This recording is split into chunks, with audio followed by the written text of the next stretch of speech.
the bell icon on YouTube and don't miss another update. போர் நின்னதுக்கு அப்புறம் எங்க நம்ம மேல பாஞ்சிருவாங்களோ அப்படின்னு ஐரோப்பால ஒவ்வொரு நாடுகளும் திட்டம் திட்டுறாங்க. இன்னொரு பக்கம் போர் நின்னதுக்கு அப்புறம் நம்மளோட பதவிக்கு ஆபத்து வந்துடக்கூடாது அப்படின்னு சொல்லி எங்க மேலை நாடுகள் எதை ஜெலன்ஸ்கிக்கு ஒரு செக்கா வச்சார்களோ அதையே மனுஷன் மைலேஜா மாத்துறாரு. தலைவரோட சேட்டையே சேட்டைதான். அதை பத்தி விரிவா பார்ப்போம். முதல்ல ரஷ்யா உக்ரைன் மீதே பாஞ்சிருக்காது. அமெரிக்கா பார்த்த வேலை, ஜெலன்ஸ்கி விலை போனதோட விலை, உக்ரைனுக்குள்ள ரஷ்ய இராணுவம் இன்னைக்கு நிற்கிது. பெரிய அளவில் நிலங்கள் கையை விட்டு போய் தான் ஆகும். அதை யாராலையும் தடுக்க முடியாது. அப்படி இருக்கும்போது இந்த பால்டிக் நாடுகளும் போலந்தும் பெரிய அளவில் லைவ் ட்ரில் பண்ணுறேன் அப்படின்னு ரஷ்யாவை சொரிஞ்சுக்கிட்டே இருக்காங்க. இது எங்கே போய் முடிய போதோ. காரணம் என்ன அப்படின்னா, இப்போ போலந்து ஒரு கூட்டு பயிற்சியில் ஈடுபடுது. அது எதற்கு அப்படின்னா, ரஷ்யா 2 நாள் முன்னாடி ஒரு அறிக்கை விட்டுச்சு, அணு ஆயுத தாக்குதல் பண்ணிடுவோம் ஜாக்கிரதை அப்படின்னு. எங்க கலினின்கிராட்ல இருந்து ஒரு தாக்குதலை ரஷ்யா மேற்கொள்ளுமோ அப்படின்ட்டு இவர்கள் பண்றார்களாம். அணு ஆயுத தாக்குதலுக்கு கவுண்டர் பொசிஷன் எடுக்கிறேன் அப்படின்னு ஒரு போர் பயிற்சி பண்ணா அது ஓகே. அதை விட்டுட்டு ஜென்ரலான போர் பயிற்சி தானே இது. அப்படியே ரஷ்யா பாஞ்சு வந்தா ரஷ்யாவை தடுத்து ஸ்டாலின் காட்டுக்குள்ளேயே போலந்தோட படைகள் உள்ள போதா? ஒன்றும் கிடையாது. ஆனா ரஷ்யாவை கோவப்படுத்துற வகையில செய்கிறார்கள். நமக்கு தெரிஞ்சு இதனால அவங்களுக்கு 5 காசு மைலேஜ் இல்லை. ஏன் அப்படின்னா, அப்படி செய்யும் போதே இது ரஷ்யாவை கோவப்படுத்திடக்கூடாது அப்படின்னு சைட்ல இருந்து கோஷங்கள் தான் ஜாஸ்தி ஆகுது.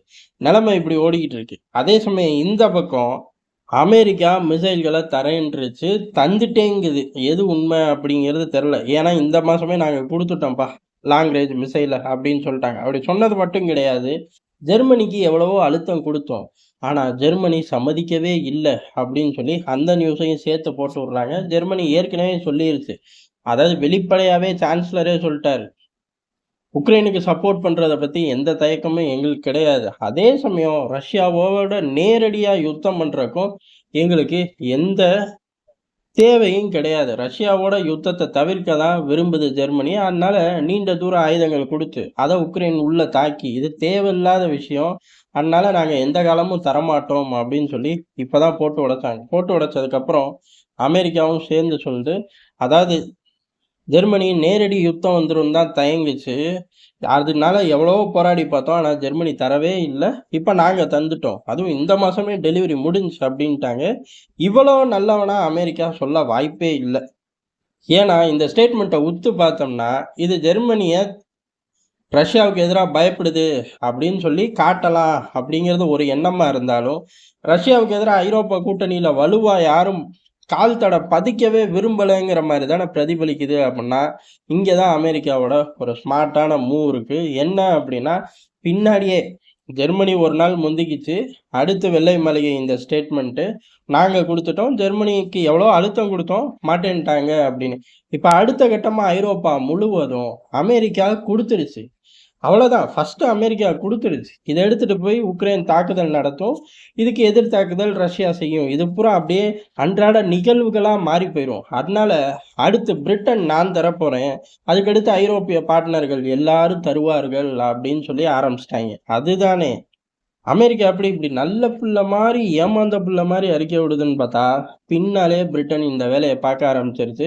முதல்ல கொடுத்தவங்கள தான் தாக்குவோன்னு ரஷ்யா எங்கே சத்தியம் பண்ணுச்சுன்னு தெரில.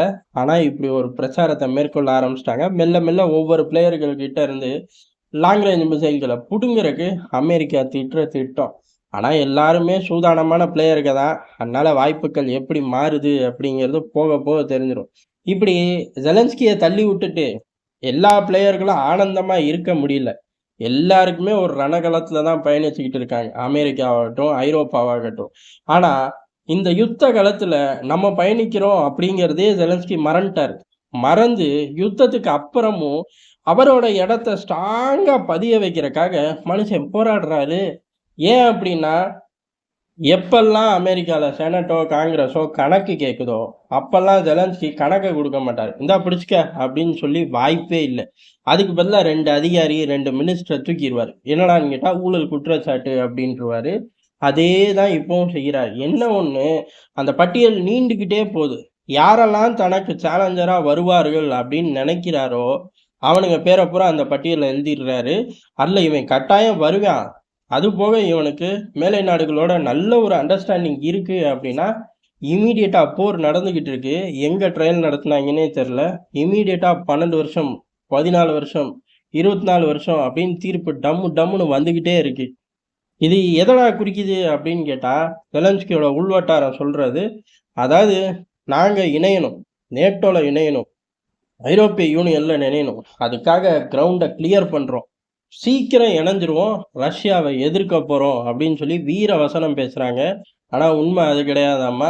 ஜெலன்ஸ்கி தன்னோட போட்டியாளர்களை மெதுவா இந்த விஷயத்தை வச்சு தூக்கி வெளில எரிஞ்சுக்கிட்டே இருக்காரு. வெளிப்பார்வைக்கு பார்த்தோம் அப்படின்னா உக்ரைன் அப்படியே ஊழலற்ற நாடா மாறி நேட்டோல இணைஞ்சிருச்சு அப்படின்னு செய்தி வருங்கிற ஒரு பிம்பத்தை கொடுக்குறாரு. ஆனா உள்ளுக்குள்ள தன்னோட பதவிக்கு ஆபத்தா இருக்கக்கூடிய நபர்களை இந்த சேனல்ல வெளியேற்றிக்கிட்டே இருக்காரு. இது எல்லா பயலுகளுக்கும் தெரியும். ஆனா என்ன பண்றது? ஆட்டத்தை ஆரம்பிச்சிட்டோம். நம்ம தான் கடந்து போராட வேண்டியதா இருக்கு. இவன் இவன் வேலையை ஃப்ரீயா பார்த்துக்கிட்டு இருக்கான். இது தெரிஞ்ச விஷயம் தானே. நம்ம கிட்ட விலை போனவன் எப்படி இருக்கான் அப்படின்னு மனசுக்குள்ளேயே அமெரிக்கா நினைச்சுக்கும். என்ன ஒண்ணு, கூடுதலா சேட்டை பண்ணா ஐரோப்பா ரஷ்யா சீக்கிரம் அவனை செஞ்சு முடிச்சா சரி அப்படின்னு நினைக்கும். இதை தவிர ஜெலன்ஸ்கியால அந்த மக்களுக்கு 5 பைசா பிரயோஜனம் கிடையாது. சொல்லப்போனா ஜெலன்ஸ்கியை இறக்கி விட்டுட்டு இப்ப ஐரோப்பா, அமெரிக்காவே மைலேஜ் எடுக்க முடியாம தடுமாறிக்கிட்டு இருக்காங்க. ரஷ்யாவை பொறுத்த வரையும் என்னைக்கு இருந்தாலும் ஒரு யுத்தத்தை ரஷ்யா சந்திச்சு தான் தீரும். அது இன்னைக்கு சந்திச்சிட்டோம். உக்ரைனோட பல நிலப்பரப்புகள் வந்துருச்சு. இன்னமும் வாய் பேசிக்கிட்டே இருக்காங்க.